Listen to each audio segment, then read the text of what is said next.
ये है दिल्ली दर्पण। नमस्कार, मैं हूं बॉबी मिश्रा। आप देख रहे हैं दिल्ली दर्पण टीवी। 2024 का लोकसभा चुनाव जैसे जैसे करीब आ रहा है, राजनीतिक तौर पर पूरी तरीके से माहौल बनता जा रहा है और आज और कल यानी कि 17 और 18 जुलाई को ये माहौल पूरी तरीके से गर्म रहने वाला है। जिस तरीके से 2024 के लोकसभा चुनाव से पहले जो तस्वीरें बननी शुरू हो रही है कि आखिर लड़ाई किस तरीके से होगी, किस तरीके से चुनावी घमासान होगा, उसकी तस्वीरें अब साफ होते जा रही हैं। आज 17 जुलाई को विपक्ष की बड़ी बैठक बेंगलुरु में शुरू होने जा रही है। आज और कल 18 जुलाई तक ये बैठक चलेगी। इससे पहले 30 मई को पटना में बिहार के मुख्यमंत्री नीतीश कुमार की अगुवाई में विपक्ष एकजुट हुआ था और 15 पार्टियां वहां शामिल हुई थी। लेकिन बेंगलुरु में होने वाली इस 2 दिवसीय बैठक में 25 से ज्यादा पार्टियां शामिल होंगी। कयास ये लगाए जा रहे थे कि शरद पवार इस बैठक में शामिल नहीं होंगे, लेकिन आज जो खबरें निकल कर आ रही है कि शरद पवार भी इस बैठक में शामिल होंगे। दिल्ली के मुख्यमंत्री अरविंद केजरीवाल लगातार नाराज चल रहे थे कि कांग्रेस ने उन्हें अध्यादेश पर साथ नहीं दिया। जब कांग्रेस ने अध्यादेश पर समर्थन का ऐलान किया तो फिर कल देर शाम राघव चड्ढा जो अरविंद केजरीवाल के घर से बाहर निकले, बड़ी बैठक चल रही थी उनकी पार्टी की, तो उन्होंने भी ये कहा कि विपक्ष एकजुट था और एकजुट रहेगा। यानी कि आम आदमी पार्टी भी जो पहले ये कहती थी कि हम विपक्ष की बैठक का बायकॉट कर देंगे, वो भी इस बैठक में शामिल होने जा रही है।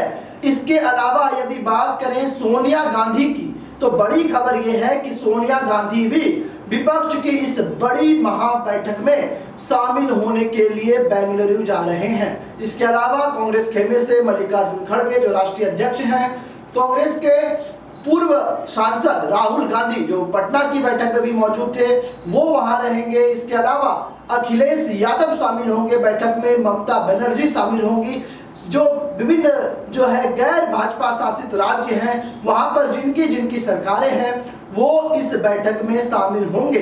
इसके अलावा बात अगर करें राजधानी दिल्ली की, तो यहाँ पर भी 2 दिनों तक लगातार राजनीतिक सरगर्मी जो है वो बढ़ी हुई रहेगी। दरअसल 18 जुलाई को एनडीए की भी बैठक होनी है। एनडीए अपना 25 साल मना रहा है।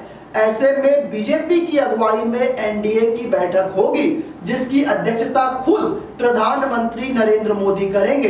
बीजेपी के राष्ट्रीय अध्यक्ष जेपी नड्डा ने कई ऐसे दलों को न्योता भी भेजा है जो लगातार एनडीए के साथ थे और उनका समर्थन कर रहे थे, लेकिन औपचारिक तौर पर वो एनडीए के सदस्य नहीं थे। इसमें कई बड़े चेहरे शामिल हैं।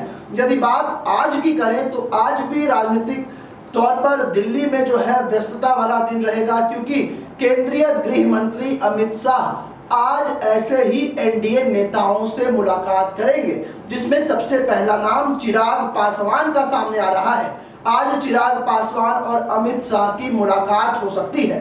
दरअसल चिराग पासवान को जगत प्रकाश नड्डा जो बीजेपी के राष्ट्रीय अध्यक्ष हैं, उन्होंने निमंत्रण भेजा था कि आप एनडीए की बैठक में शामिल होइए। लेकिन आपको पता है कि 2020 के विधानसभा चुनाव में नीतीश कुमार को जैसे ही बीजेपी ने एनडीए का सीएम फेस बनाया था बिहार में, तो नीतीश कुमार का विरोध कर चिराग पासवान एनडीए से अलग हो गए थे। अब उसके बाद जब फिर से उन्हें एनडीए में आने का निमंत्रण मिला है, तो चिराग पासवान ये चाह रहे हैं कि पहले लोकसभा की सीटें तय हो जाए कि आखिर उन्हें चुनाव में कितनी सीटें दी जाएंगी। जो विश्वस्त सूत्र बता रहे हैं वो 6+1 का फॉर्मूला है, यानी कि 6 लोकसभा की सीटें और 1 राज्यसभा की सीटें। यानी कि राजनीतिक तापमान 2 दिनों तक पूरी तरीके से जो है अपने चरम पर रहेगा। जहां बेंगलुरु में विपक्ष की बैठक होगी, तो दिल्ली में एनडीए की बैठक होगी। आपको बता दें कि जो विपक्ष की बैठक होगी उसमें मुद्दा यह रहेगा कि एक कंबाइंड फेस बनाया जाए प्रधानमंत्री का, और प्रधानमंत्री का एक कंबाइंड उम्मीदवार बनाया जाए, जिससे साफ तौर पर बीजेपी की जो मुश्किलें हैं वो बढ़ेंगी। अभी तक जो राहुल गांधी के चेहरे पर कांग्रेस चुनाव लड़ती आई थी और कांग्रेस के जो सहयोगी दल थे वही साथ थे, बाकी जो विपक्ष था वो अलग अलग अपने राज्यों में चुनाव लड़ रहा था, जिसका फायदा बीजेपी को हो रहा था, क्योंकि बीजेपी के पास सीएम का चेहरा था, नरेंद्र मोदी का नाम था, गिनाने के लिए उनके पास काम था। लेकिन इस तरफ की बात करें, महागठबंधन की बात करें, यदि पूरी विपक्ष की बात करें तो इनके पास कोई पीएम का उम्मीदवार नहीं था। कांग्रेस राहुल गांधी के चेहरे पर चुनाव लड़ रही थी। लेकिन जिस तरीके से अभी जो बैठक की अंदर से खबरें आ रही हैं वो ये कि तो कंबाइंड पीएम फेस पर एक नाम तय हो सकता है और आने वाले दिनों में इसका औपचारिक ऐलान भी संभव है। इसके अलावा बात करें तो यूनिफॉर्म सिविल कोड पर बात हो सकती है।